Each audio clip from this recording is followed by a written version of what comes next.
8:35 time, 9:10 বাজে। মহারাজ ঢুকছে।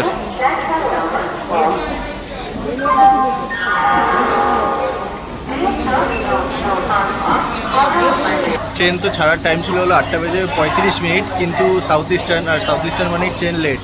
আর এখন বাজে হলো তোমার 9:15। এখন অবধি ট্রেনে জাস্ট উঠলাম, এখনও ট্রেন ছাড়ার কোনো আতাপাতা নেই।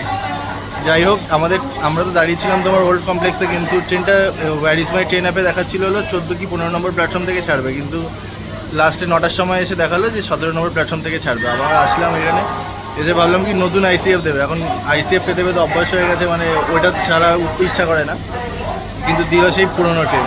ঠিক আছে, কোনো ব্যাপার নেই। আজকে ছোটো একটা জার্নি হবে, প্রায় 50 কিলোমিটার জার্নি, সময় লাগে প্রায় 2 ঘন্টা।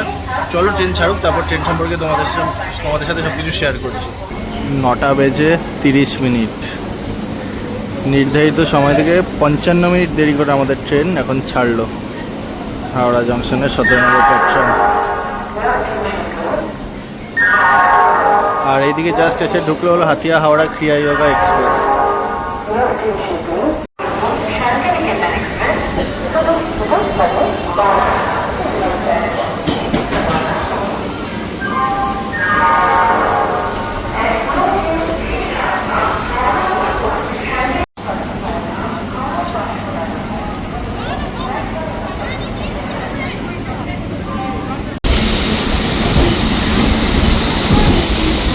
ফ্রেমটা দারুণ আসলো। 3টে একসাথে ডিপার্চার নিচ্ছে। পিঙ্ক ওদিকে, মাঝখানে পুরনো, আমাদেরও পুরনো।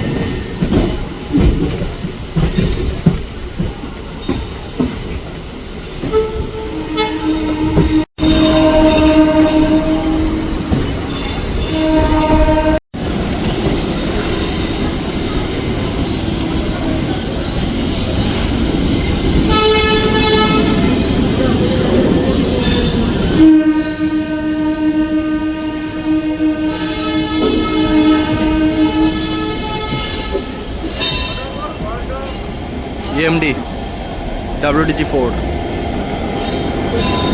এর এক্সেলারেশন আলাদাই লেভেল ভাই, এর এক্সেলারেশন আলাদাই।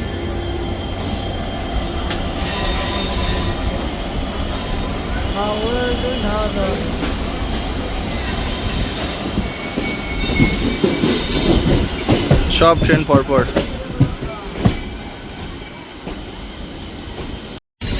আজকে আমাদের পুরো রুটটাই সাউথ ইস্টার্নের। আর হাওড়া আমাদের ট্রেন ছেড়ে দিল। হাওড়া ছাড়ার পর আমাদের ট্রেন ফার্স্ট হল্ট হলো টিকিয়াপাড়া। আর হাওড়া থেকে টিকিয়াপাড়া আমাদের ট্রেন টোটাল ডিস্টেন্স কভার করবে হলো মাত্র 2 kilometre.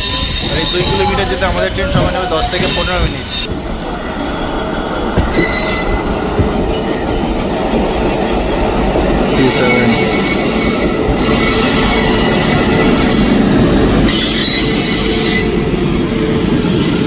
Mumbai mail.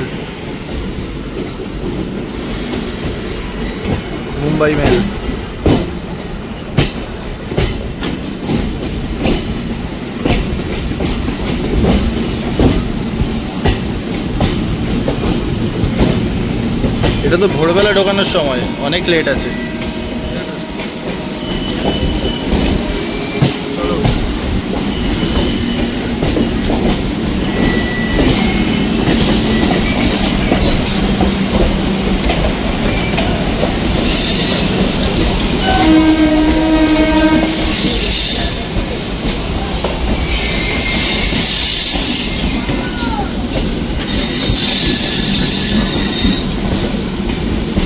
Medinipur local.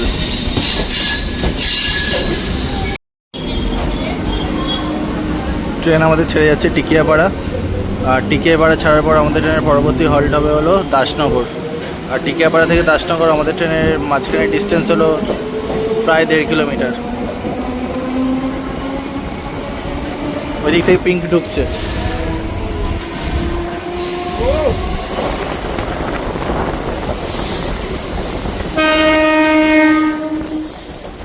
একদম নতুন।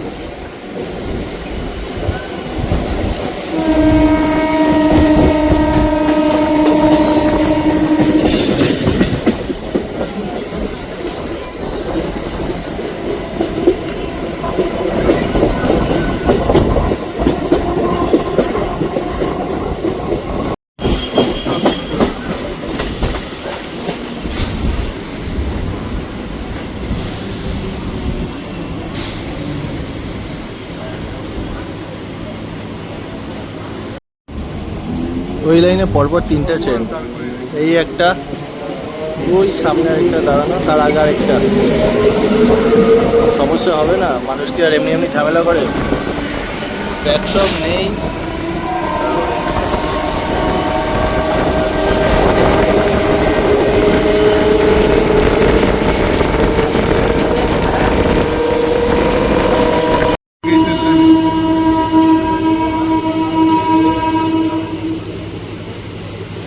এমনভাবে টানছে মনে হচ্ছে সিগন্যাল সব গ্রিন আছে, দেখো কিন্তু রিয়েলিটি সিগন্যাল সব লাল।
আদ্রা থেকে হাওড়া রানী শিরোমণি এক্সপ্রেস।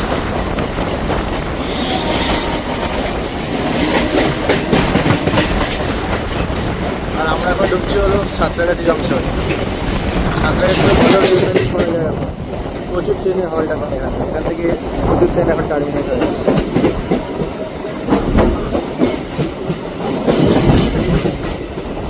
স্টেশনটার অবস্থা তো যাচ্ছে, তাই সে শুরু থেকেই সারা জীবন ওদের কাজ শেষ হবে।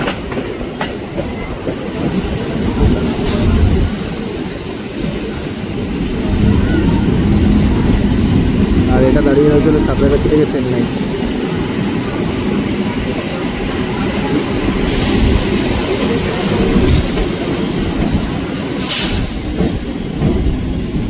নির্ধারিত সময় থেকে 1 ঘন্টা দেরি করে আর হাওড়া থেকে টোটাল 7 কিলোমিটার যাত্রা সম্পন্ন করে এই মুহূর্তে আমাদের ট্রেন এসে দাঁড়িয়েছিল সাঁতরাগাছি জংশন স্টেশনে। আর সাঁতরাগাছিকে জংশন বলা হয় কারণ এখান থেকে দুটো লাইন ডিভাইড হয়ে যাচ্ছে। একটা লাইন সোজা চলে যাচ্ছে, এটা হলো খড়গপুরের দিকে, একটা লাইন সোজা গিয়ে বাদিকে বেঁকছে, যেটা হলো আমতার লাইন, যে লাইনে আজকে আমরা ট্রাভেল করছি। এটা হলো সাঁতরাগাছি ইলেকট্রিক লোকোশেড। ও দারুণ,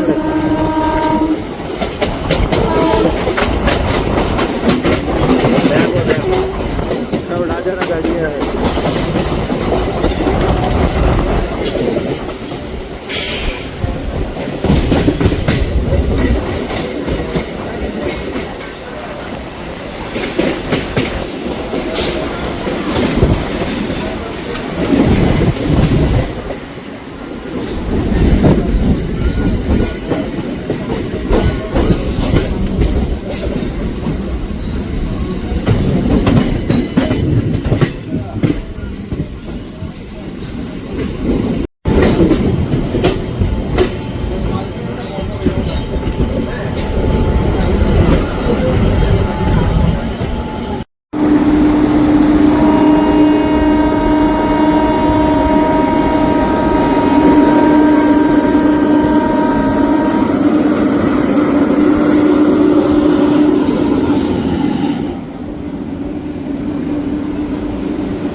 এই যে দিক দিয়ে সোজা লাইনটা চলে যাচ্ছে, এটা হলো খড়গপুরের দিকে চলে যাচ্ছে। আর আমরা এখন বেঁকে যাচ্ছি হলো বাদিকে আমতার লাইন। এই যে পুরো আমরা কার্পুর নিলাম বাদিকে, এটা হলো আমতার লাইন, আর ওই সাইডে চলে যাচ্ছিল খড়গপুর।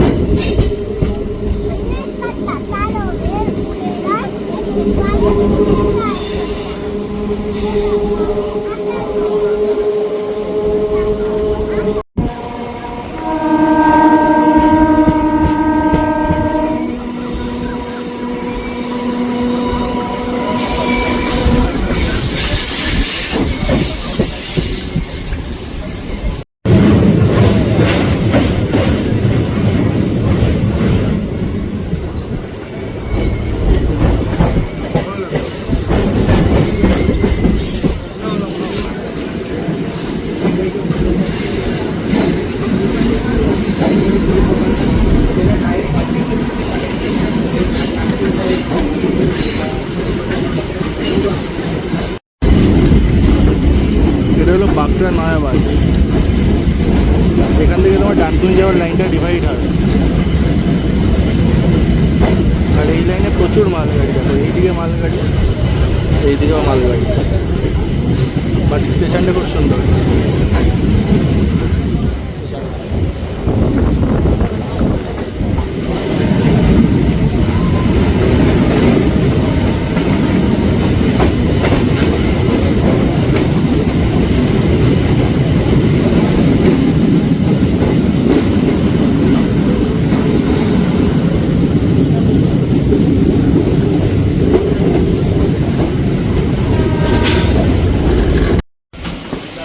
এটা হলো কোনা স্টেশন।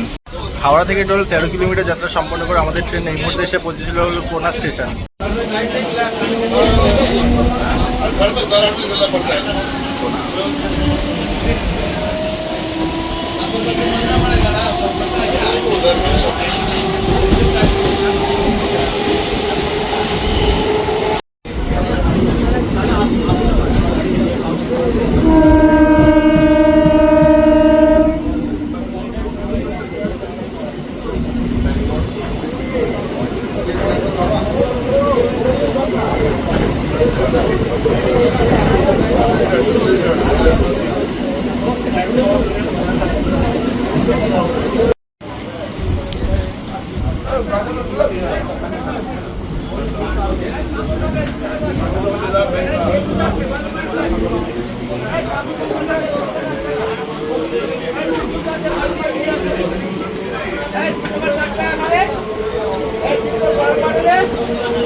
এই হাওড়া আমতা লাইনের সব থেকে হাইট স্টেশন হলো এটা ঝালুয়াড়বের। স্টেশনটা সত্যি খুব সুন্দর।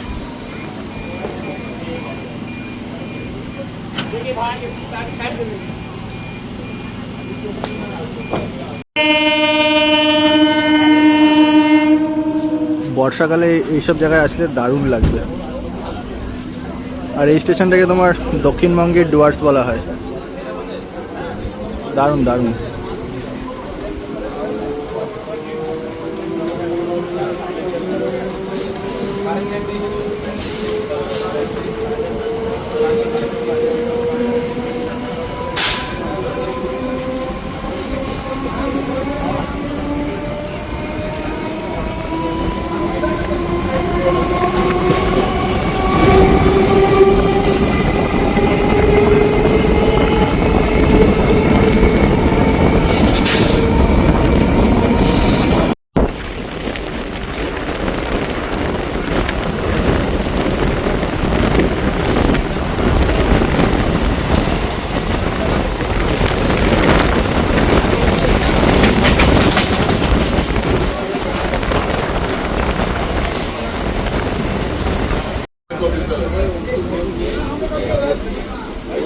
এটা হলো ডোমজুর রোড স্টেশন। আর এরপরেই আসছিল ডোমজুর।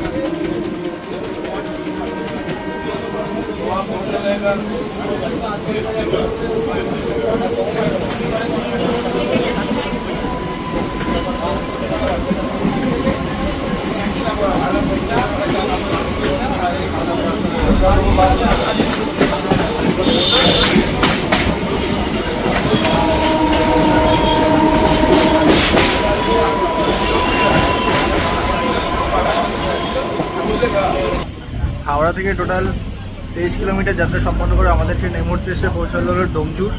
আর ট্রেন আমাদের ছেড়ে দিল ডোমজুর স্টেশন। আর পরবর্তী স্টেশন হলো দক্ষিণবাড়ি।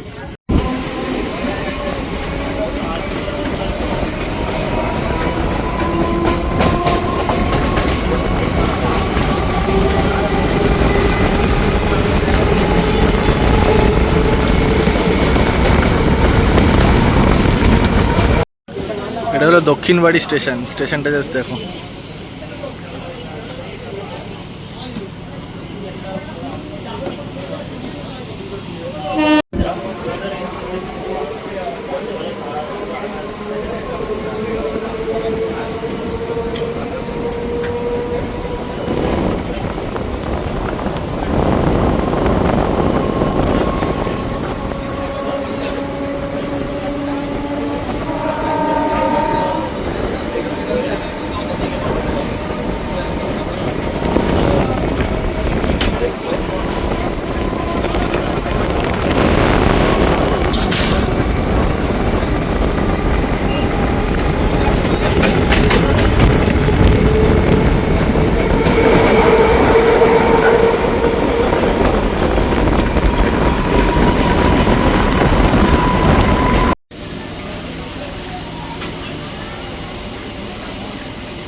ট্রেন আমাদের ছেড়ে দিল মুন্সিরহাট, আর এরপরের স্টেশন হলো আমাদের মহেন্দ্রলাল নগর।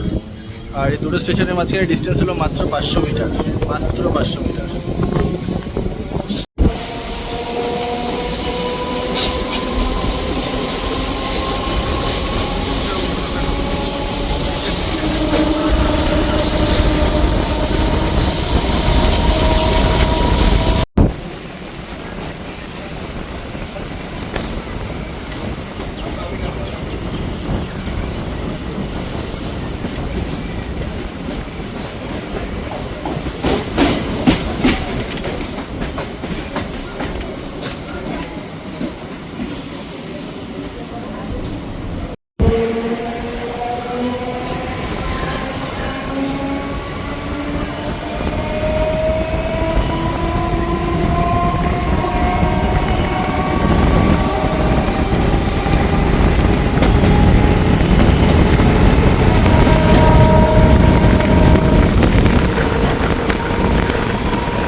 ট্রেন আমাদের ছেড়ে দিল মাজু পিএইচ।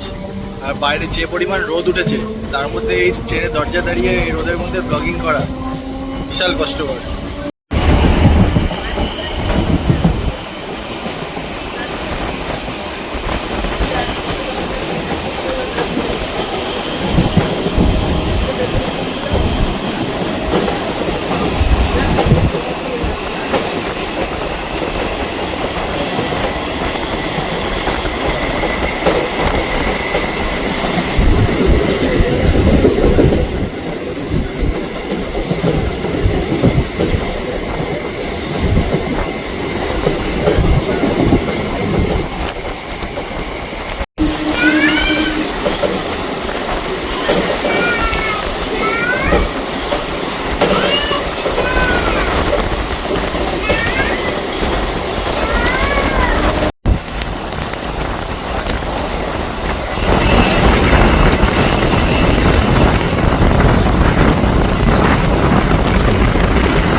ট্রেন এখন আমাদের এসে পৌঁছেছিল ঝালাসি পিএইচে। আর এরপরে আরেকটা স্টেশন, তারপরে হলো আমতা।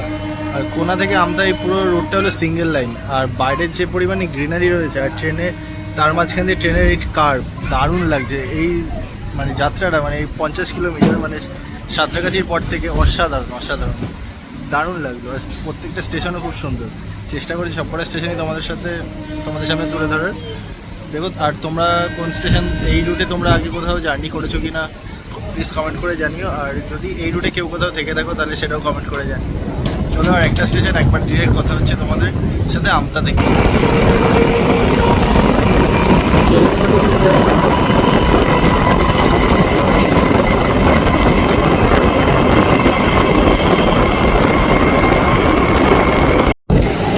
বিউটিফুল একটা কাজ, ও দারুণ দারুণ কাজ, সেরা কাজটা, সেরা ভাই।